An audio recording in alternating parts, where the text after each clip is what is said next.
Good morning everyone. This is not the video I was going to do this morning, but I was catching up with my own favourite YouTube channels this morning, and one of them inspired me to make this video instead. Now, most of you will know that I haven't always been a goth, but for as long as I've been allowed to express my individuality through my clothing, I have been alternative. And most of you will also know that I don't buy my clothing from the so-called goth labels, and I don't buy my clothing from designers either, unless I'm lucky enough to happen across them in a charity shop. I won't generally buy clothes from goth brands or designer labels, and for the same reason, really, when it comes down to it. Now, when I first got into alternative dressing, these labels simply didn't exist. So, like so many others of my generation, I have learned to improvise, adapt, alter, accessorise.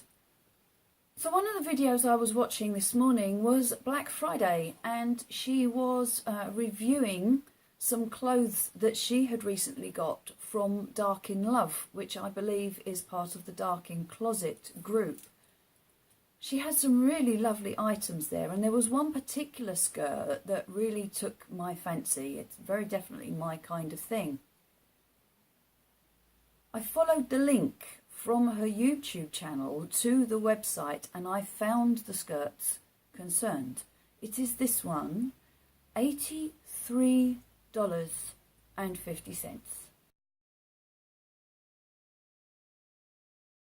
Which at today's exchange rate is nearly 59 quid.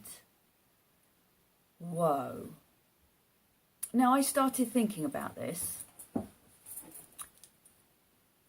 and looking at this skirt, it's a velvet skirt with a lace overlay. In fact, it's not a fully velvet skirt.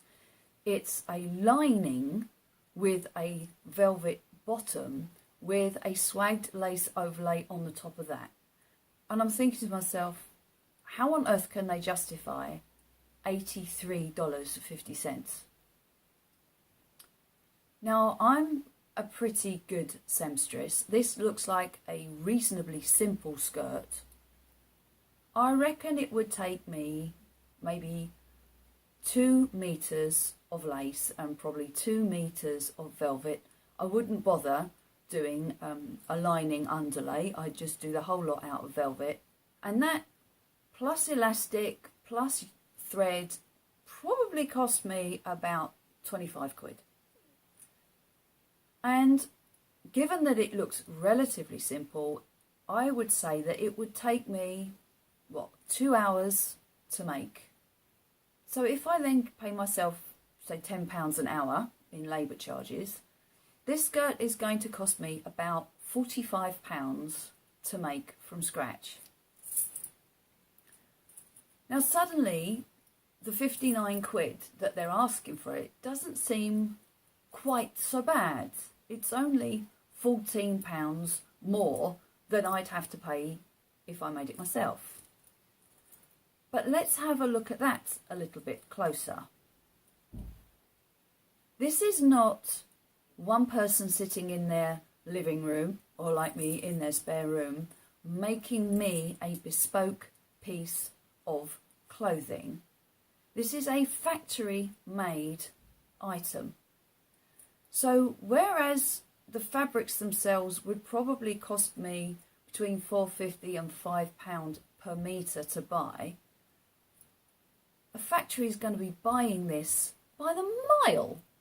It will cost them pence per metre for the fabrics concerned.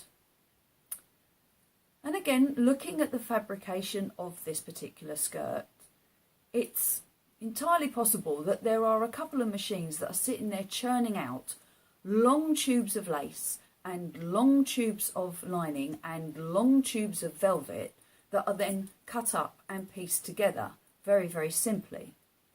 If there isn't, then there are going to be large tables with multiple layers of the same fabric which get cut by a very heavy blade, all the pattern pieces will then be cut out and passed on to the shop floor.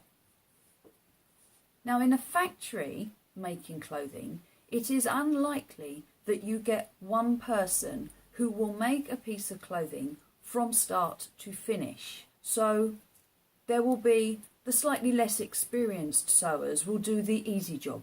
So you'll have them doing the side seams, the straight side seams. You'll then have the person who does bust darts, a person who does waist darts, a person who does pockets, a person who does sleeves, a person who does collars, a person who fits the sleeves into the jackets, the person who joins trousers at the crotch, a person who does waistbands. So you won't have somebody who, like me, has to keep faffing about and changing the foot on the sewing machine or possibly changing threads depending on what they're doing. You'll have one person doing the same thing over and over again. So they'll do the side seam, pass it on, do the swag, pass it on, join the lining to the velvet, pass it on, join the two together, pass it on, put the waistband on, pass it on, put the elastic in, pass it on. So whereas from start to finish it would probably take me about 2.5 hours, in a factory this item is going to be done in what, half an hour to an hour at the most. So when you take into consideration the speed at which this item is going to have been made and the relatively low cost of the materials, how can this company justify asking 59 quid for this skirt? And this is one of the reasons why I won't wear labelled brand clothes. And it's not just the Gothic labels, it's the designer labels as well. It's exactly the same issue. I've got very good at looking at something and being able to deconstruct it and thinking, okay, well, how can I do that for myself much more cheaply? So in this case, I've done the same thing for you. I jumped then onto eBay and I found this skirt. So this skirt is full length, crushed velvet, A-line, elasticated waist skirt, and it was $9.95, which equates to $14.10. I then went and found this lace skirt, which was $7.99, equating to $32.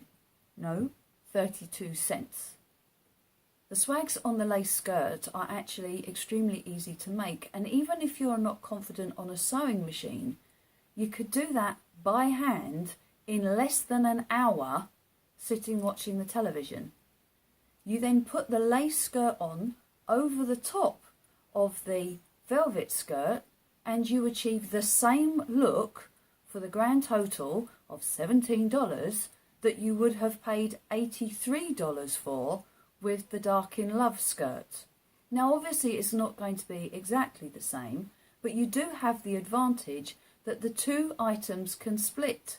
You can wear that lovely lace skirt over the top of a silky one or over more lace. You can create many different looks from those two skirts for considerably less money, even when you take into consideration that it may take you an hour to do the sewing.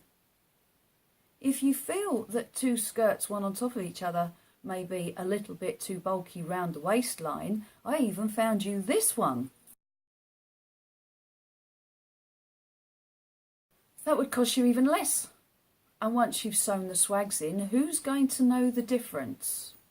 So this is just one example, really, of why I don't buy clothing from Goth brands. I just feel that they're a rip-off. Now, if you happen to be somebody who loves the clothing from Goth brands, fair enough, fair play to you.